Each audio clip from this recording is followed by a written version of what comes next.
Félix Sekedi na Kabila bakutanaki na Lubumbashi. Et Kabila est derrière Moïse Katumbi. Félix Sekedi peut-être derrière Moïse Katumbi. Félix Sekedi derrière Moïse Katumbi. Il y a un deal qui lie Kabila et Félix Sekedi. Mon dossier est changé. Alors qu'est-ce qui s'est fait? Félix Sekedi, qui avait soutenu leurs actions, a senti pression parce qu'il a violé l'accord à M23 dans le cadre de l'EAC, où il y a Luanda, au Conseil de sécurité à statuer qui sur Yango. Félix Sekedi, il faut lâcher Bango pour que Bimate que trahir Bango. Voilà, mesdames et messieurs, bonjour, bienvenue dans ce nouveau numéro. To Lobela Congo, émission Nabino, Bomesana Kozwabiso chaque jour. Lelo, Nayambeli Bino, Papa Alain Bolodjoa. J'espère que Bobenga Kinga est belé Bolobi, Lukela Biso, Papa Alain Bolodjoa, parce que Azalaki retenu na déjà, mais ceux qui Camboni comme qui est royé, bana retour à voyage, est-ce que ba Congolais ko bima na mboka na ye moko fo ba kanga ye ko zonga na mboka na ye moko fo ba déranger ye na yango nde to kosolola na Papa Alain Bolodjoa tika to pesa merci na bato nyonso oyo ba soutenaka émission yo merci maman Nana Mbomba la maman des orphelins balobi Équateur, mon père, Mbandaka, ma mère, pour présenter mes condoléances na biso na famille Obimba parce que Bouti Kobungi ça être cher mon amboka Serge Awelo tika été moli monaye épée manakimia Papa Alain Bolodjoa mbote na mbote ndeko ngai mbote na balandi en tout cas merci beaucoup pour l'opportunité. Félicitations à Nana Mbomba. Félicitations à Naoki Baeko. Pendant longtemps, on a cancer qui a roulé, mais Amoni a la tenace. En tout cas, félicitations. Leadership a l'objet assuré. Très bien. Alors, Papa Alain, Sangwa Mawa, Ndekona Serge Awelo, Oti Kabiso, est-ce que Oyeba qui est vraiment. Oui, Serge Awelo Naebié. D'abord, Naeba qui est Liboso pour Abenganga. Par rapport à ma déclaration, il m'avait soutenu au téléphone. Après, il y a eu malam. Tant on a commencé que la mingi na bande kwa Faden, bande kwa Lamuka. Azaki parmi les jeunes leaders. Et je crois que c'était lui qui était le président jeunesse. Il a décidé. Mingi Azaki soka osa la action. Il me contactait par moment pour un échange, donner des stratégies. Et puis tourner comme on a de temps en temps. Très bien. Tu vois moi à distance. Tant on a bandaki ko position par rapport à la conflit qu'il y avait entre les deux leaders, Mouzi Tuna Fayoulou. En tout cas, on se va comme un peu distant. Nazaki Moutumo que je connaissais, que je connais. Ok. Parce que pour moi, Serge Awelo reste immortel. Très bien. Alors on a profité de l'occasion pour nous représenter la condoléance de la famille biologique, de la famille politique pour Longwa qui est cédé à Kendaki et pas à Dr Mukwege. On a présenté ma condoléance dans la famille politique et Bibiso, toute la famille idéologique pour tout ça qui n'a même état d'esprit. Très bien. Ces jeunes, Azalaki, porteurs d'une grande vision. Et cela a fait que, a marqué positivement la génération Naé. La déclaration, la prise de position Naé, et ça dit que le lot Azala considéré comme une référence pour la jeunesse montante. Donc, pour Nangaï, c'est vraiment un frère qui vient de partir. Et j'ai essayé de faire à ma manière la sensibilisation. Alors, c'est que moi, je peux demander, Nabatunyo so balinga komba, Nabato baebaki, to garder une pensée pieuse en sa mémoire. Et tout ça en sorte que son nom ne disparaisse pas. Très bien. Alors, Totika Molimo Andeko et Malakimia, mon amboka Alain Bolodjoa, depuis quelques jours, Toro Kalsu sous mouvement, Ndeko Nabiso, Bawazale Ndote, Kimia et Kotina Mpanjuana. Bon, qui m'écoute dans mon panier, c'est-à-dire qu'il va gagner guerre, de récupérer l'espace. Non, mais effectivement, mais ne donnez pas l'impression comme si l'État a disparu, que tu peux avoir une responsabilité à résoudre le problème sécuritaire dans Bawazale. Très bien. Apparemment, les gens, ils ont attend à comprendre la réalité de l'État. L'État a créé une armée. Sous l'autorité civile, il y a bateau qui dirigeant en Mboka. Bawazalendo, bazali bateau yo, constater que l'État est défaillant, pour pallier l'insuffisance du gouvernement, l'insuffisance à l'État. et s'appuyer sur l'article 63 de la Constitution. Très bien. Oui, lobby que tout Congolais a le devoir, le droit et surtout le devoir sacré de défendre l'intégrité territoriale. Très bien. Et donc, devant cette réalité, ils sont obligés à défendre l'intégrité territoriale par tous les moyens. Nalingi a rappelé les faits historiques au Bazak semblait qu'on négligeait. Lorsque M23 a bandaki ko attaqué à Zubunagan, Wazalendo ba télémaka, se mobilisaka, louara même ba moto, monaka ba vidéo, bi ba okende robunda contre M23. Moto a peki saka bango, c'était le gouvernement. Très bien. Le commandant des opérations, il y a zone Wana, alors il y a bango bozonga bo sala ngote. Les devoirs, l'obligation, les devoirs, il y a que défendre l'intégrité territoriale et puis ça met d'abord en armée. Après, M. Félix Tshisekedi dit tant à Monique, Makamundé en sa défaveur, parce que lui qui était le géniteur, il y a une situation de vivre, a eu ça, est-ce qu'on recourt na bango pour que ba agir. Bango, baza batoyo, bazu ba formation approfondie, bien qu'il y a 4 na bango, il y a des anciens militaires. Ba s'organiser à leur manière avec instruments rudimentaires, ba bundaga contre ba M23. Bon monaki que tant au bango ba s'impliqua qui il y avait effectivement des avancées parce que ils se sont battus. Très bien. Alors Théora qui peut ba propos ya général AES, alobi bazape capable ya ko attaquer ba Wazalendo. Ouais. Et par rapport à Yaoundé, se retirer. Non, mais le problème est plus complexe que Wana. Naza Olinga, pour des raisons pédagogiques, méthodiques, Naza na pour ça comprendre ce que nous allons pour retomber ndekuna. Très bien. Tango ndekona bandi ko bunda, M. Félix Tshisekedi amoni ki baza ko bunda aye en appui. Aye ko soutenir bango, aye ko encourager bango, abinon voilà, vous défendez votre terre, venez vous battre, tout ça à côté de FARDC. Bango baye, baratissé large, l'armée aye ko occupé.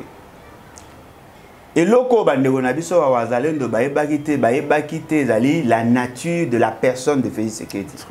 Pour na bango ba pesier confiance parce que ba benga ka chef de l'état. Bon chef de l'état mu to pesier confiance te. Yo ko pesa Félix Tshisekedi confiance. Mo milingite. Ba kei ba bandi ko bunda, ba pesi bango o bango ba bandai ko pesa. Le piège maintenant est Ali, l'État congolais Azali en tant que sujet du droit international et membre de la communauté internationale, il a double statut. Le statut sur le plan national et le statut sur le plan international. Les statuts sur le plan national, on s'appuie sur l'article 63, tout Congolais a le devoir sacré de défendre l'intégrité territoriale. Mais au niveau international, l'État congolais est engagé par le gouvernement par rapport à traités et accords dûment acceptés. Dans les traités et accords dûment acceptés, il n'est pas encouragé de soutenir les groupes armés la nature ya Wazalendo. C'est-à-dire que les akobima lokola bozu bango lokola ba mercenaires. Bozu bango lokola bateau ba bras séculier ba ko sala musala o ya bango wana. Ce qui na niveau international d'après certains experts bazui dossier en main au funda bango en international ba funda ba Wazalendo ba okanga ba responsable à Wazalendo ba samba et certainement ba gena CPI. Très bien. Pour na ba crime de guerre et consort parce que ils utilisent des instruments étatiques pour que ça la makambo eza bien pour na biso mais en international ba ozango le quoi à pied. Très bien. Alors et loko est exposé bango makase zaini. J'avais suivi votre fameux ministre en charge il y a médias. Patrick Mouya. Qu'est-ce qu'il dit? Azako félicité bango. Mbala moko communauté internationale comprend bien. Ce qui Azako félicité, gouvernement félicité, c'est-à-dire que bah ça là pour le compte du gouvernement. Automatiquement exposé bango. Et exposé bango ba bimi mbala moko le quoi ba mercenaires. Babimi si bango le quoi Wagner, babimi si bango le quoi tous ces mercenaires là. Mbala moko ba classé bango comme ba élément malicieux. Donc déclaration, félicitations au Patrick Mouya. Ezako exposé. Très bien. C'est-à-dire qu'à tché bango sur en lumière pour que tout va braquer nini et pas na bango. Parce que quand ils agissaient au départ, la communauté internationale ne pouvait pas faire pression sur le gouvernement pour que ça en tant que ressortissant à pays. Très bien. Mais le coup la base soutenu par le gouvernement et comme le mot officiel, automatiquement, Makamo Bazoko ça là l'État congolais na violation à accord.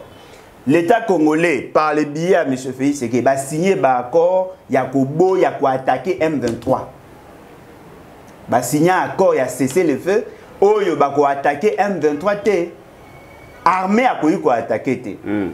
Bateau va attaquer la population parce que va s'organiser dans un mouvement de défense, il y a autodéfense. Très bien. Mais ce que le quoi l'État l'acquis na batu ke ba batu naé automatiquement et comme le quoi là ba mercenaires recrutés par l'armée congolaise. Bah mon dossier changé. Alors qu'est-ce qui s'est fait? Félix Tshisekedi qui avait soutenu leurs actions a senti pression parce qu'il a violé l'accord signé qui na ba M23 dans le cadre de EAC ou qui na Luanda au Conseil de sécurité a statué qui sur Yango mbamo siko Félix Tshisekedi il faut lâcher bango pour que l'imate que yem na sima bango trahir bango siko. Les stratégies elles de deux côtés. Très bien. Et pour na bango soki bazui Goma c'est un objectif atteint pour négocier avec bateau à pouvoir et bateau à pouvoir baza comme on a déjà au regard la configuration na niveau ya Rwanda na niveau ya tout ça et koki ko risquer que perturber Makambo. Et là, nous avons rappelé que le principe est plus M23 gagne du terrain, plus le EAC a la sa influence. Très bien. Et si gagnons sur M23 pour la pied, c'est le EAC qui les remplace. Ce qui va jouer Goma, c'est-à-dire que EAC base nae commune à Goma, va faire plus longtemps possible et va faciliter la transaction. Et si gagnons sur EAC Azali, gouvernement congolais Azate. Donc ce sont ces calculs-là où ils ont justifié et le quoi. Du côté à l'État congolais, M.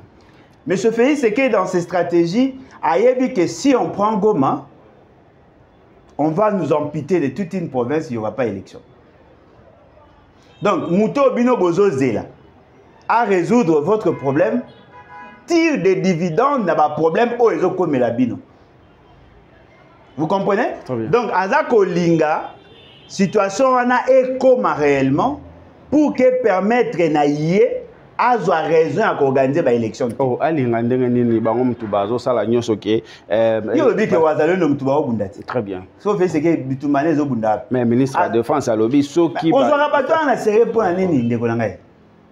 Ozora bango na sérieux pour na nini? Ki sérieuxité na bango boye bango na nini? Na taille.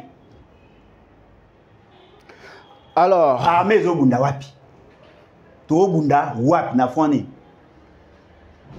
Alors, papa, allez, tu as vraiment chité dans l'émission. Le processus électoral, vraiment, il y aura vraiment des élections crédibles. Vous posez une question, le roi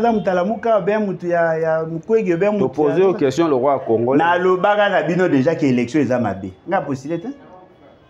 Il y a soutenu la processus électoral. Il y a déjà. C'est possible d'avoir de mauvaises élections, c'est possible que l'élection soit matée. La grande question, que doit faire le peuple? Les Congolais se demandent, est-ce qu'il y aura vraiment l'élection le 20 décembre? Donc, question à Bino Zali, est-ce qu'il y aura les élections le 20 décembre? Beaucoup vont me poser la question, est-ce qu'il y aura de bonnes élections? Si vous avez l'élection bâclée, vous avez l'élection bâclée. Très bien. Beaucoup le nombre de bateaux, vous avez problème à carte. Ceux qui vous avez 44 millions d'enrôlés. Vous avez une idée sur le nombre d'enrôlés au la carte effacée. Dites-moi, ceux qui ont commis devant assesseur, à niveau du bureau de vote, vous avez un document qui n'est pas lié à l'élection. Mais vous avez un duplicateur quand même. Ah bon? Vous avez un duplicateur qui a tout le nombre de difficultés à carte. Ceux qui ont un nombre de difficultés à carte. Supposons par exemple que le bateau a une difficulté à carte 15 millions. Disséminés dans tous les coins du pays. D'après Bino, ndenge ba osa ba opération à sa carte pour que batu nyonso ba na capacité à recevoir carte lisible. Ça peut vous prendre combien de temps? Enrôlement ça met combien de temps? bomoni te boyoki sango te ke mutu mususu aya akuti komone na liste ezate mazaki na carte ezala déjà na élection passée que muta ayeko zwa carte ayeko zwa duplicata mais komone eza na fichier électoral te ayeko luka komone na fichier électoral ezate eza bato oyo ba selon les explications eza bato basalaki ba deux cartes bazo annuler bango carrément non mais bato basalaki ba deux cartes baza ko annuler mais siko mutu oyo aye avec carte ayeko loba na bino que voilà na sanrolaki awa fo bopesa nga carte bino siko bo ekrazaki kombo na ye mutu wana aza na droit à carte oui ou non bopesa ye carte te mais moi je vous informe bato mususu baza bakomi kombo na bango ezate me bazu carte kombo ezate me bazu carte mutu moko asanrolaki na Goma azwi carte duplicata na Kinshasa o bono bobenga duplicata po bakomi pe mention duplicata te na carte ba PC. Vous faites quoi? Il y a un groupe, il y a opposants qui est en Afrique du Sud pour ça la bloc peut-être sa candidat en commun. Est-ce que l'opposition elle a vraiment quelque chose à dire? Parmi bango, il y a des bons candidats mais pour de mauvaises élections. Ndenge bao kende na parti na Afrique du Sud wana. Bao bobenga ba opposition significative au bunde batu ba benga ba okende na calcul ne ba okende ba nga ba candidat commun mais mutu moko déjà là qui préparé il y a bien longtemps yé moko muta créé ba leader na yé moko azui batu na chaza ba lieutenant na pourtant ba okende kuna ba pona en sa faveur et cette personne c'est monsieur Moïse Katumbi. Ah bon? Ami préparé qui déjà ba candidat belozo mona. Non, Moïse Katumbi a fabriqué Félix ce qui a fabriqué et pas fabriqué. OK. Aza ba candidat o ya fabriqué o ya aza sur que so ba ke kuna ba okoma. Tant ba okoma kuna ba opona Moïse Katumbi. Dites-moi na mboga na chonde tozabo to connaître Kabila. To connaître Félix Tshisekedi. Pour nous sanctionner, vous ajoutez encore Moïse Katumbi. Est-ce que Martin Fayulu lelo à cause de la minoritaire papa. À cause de la minoritaire. Parce que les critères à l'Ibosso dans Mambambongo. Mais l'autre mot il faut boyeba. Il y a de bons candidats pour de mauvaises élections. Attends ceux qui vont prendre candidat commun.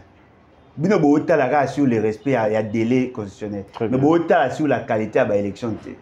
Il y a des gens oh ba présentant bango le quoi ba représentant bango le quoi ba représentant opposition à CENI. Ces gens-là ont créé des partis politiques et des regroupements politiques. Ba joa basi na bango ba pesa bango force à responsabilité pour que ba keneko kota na union sacrée. Bon gagner ba élection ma bête. Pour ni besoin qu'on s'accrocher kaka na ba élection. Non, il faut que le peuple a recouvert d'abord le pouvoir, le droit souverain pour que vous na ba élection. Si le peuple n'a rien à donner, les élections n'ont pas de sens.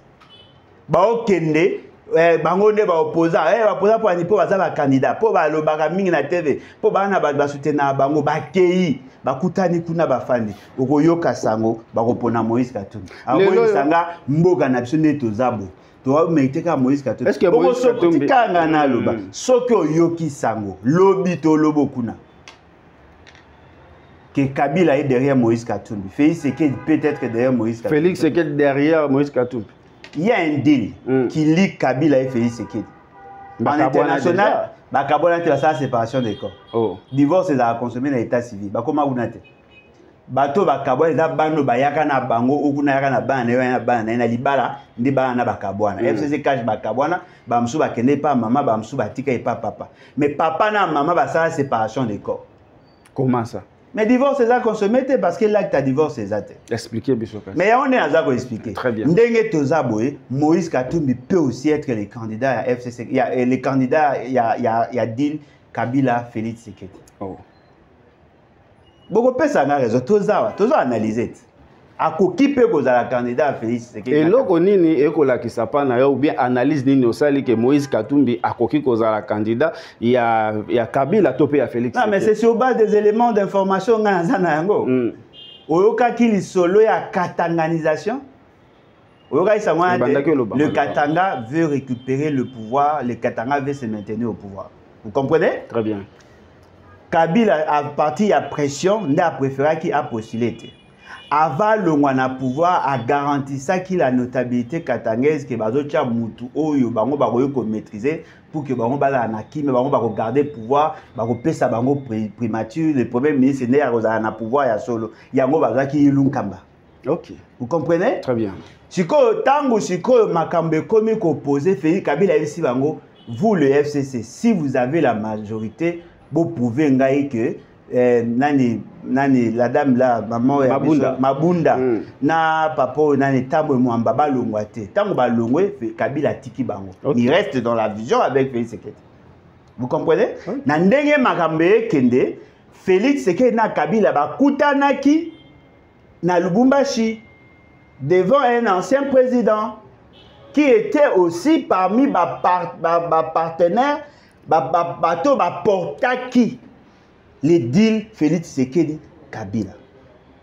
C'est quoi Kabila a d'autres pression que Félix Sekedi a respecté l'accord.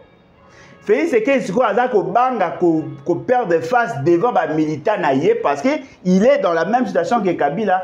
Vous voulez quitter le pouvoir, mais sachez-le très bien que si vous quittez le pouvoir, ils sont en danger. Très bien. Au moins, c'est quoi on a ce qu'on Lucas, le juste milieu. Alors, les Katangais veulent avoir le pouvoir. Félix Sekedi doit être protégé. Qui est la personne qui peut réconcilier les deux, qui a travaillé avec les deux, qui est en bonne relation avec les deux? C'est Moïse Katumbi. Ça peut y arriver que Moïse Katumbi a proclamé le rôle de président de la République. Non, mais que l'opposition actuelle, il va mettre l'argent. Lui, avec l'argent, il ne blague pas. Lui, avec l'argent, il peut même acheter les anges. Aza Penza a la capacité à vous convaincre.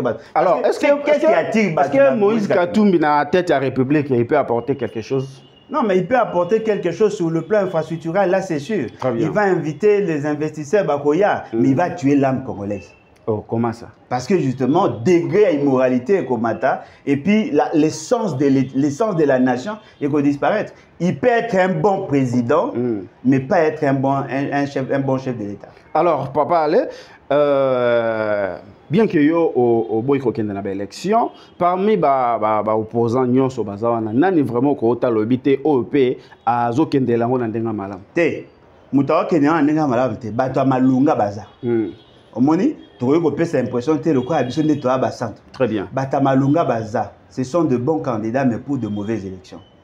Le meilleur d'entre tous, parce que jusque-là, personne n'a fait mieux que lui, c'est Martin Fayulu. Balobi Azara qui soutenait en 2018 grâce à Moïse Katumbi, Jean-Pierre Bemba. Mais comment on dit degré à mobilisation, à mobiliser na Tchikapa, na fief électoral et chef de l'État. Et que Martin Fayulu Azara Mafao. Non, mais le problème est Zali.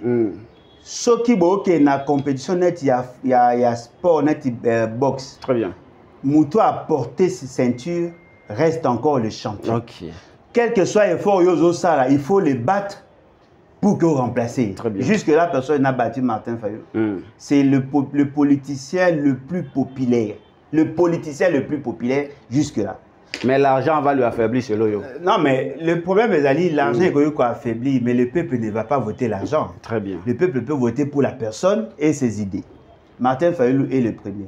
Il y a quelqu'un qui vient d'entrer, Dr Mukwege. Il a la crédibilité nécessaire pour être un bon chef de l'État. Mais il n'a pas la population derrière lui quand même. Non, j'ai dit il a la crédibilité nécessaire pour être un bon chef de l'État. Très bien. Parce qu'il a une probité morale éprouvée dans le monde entier.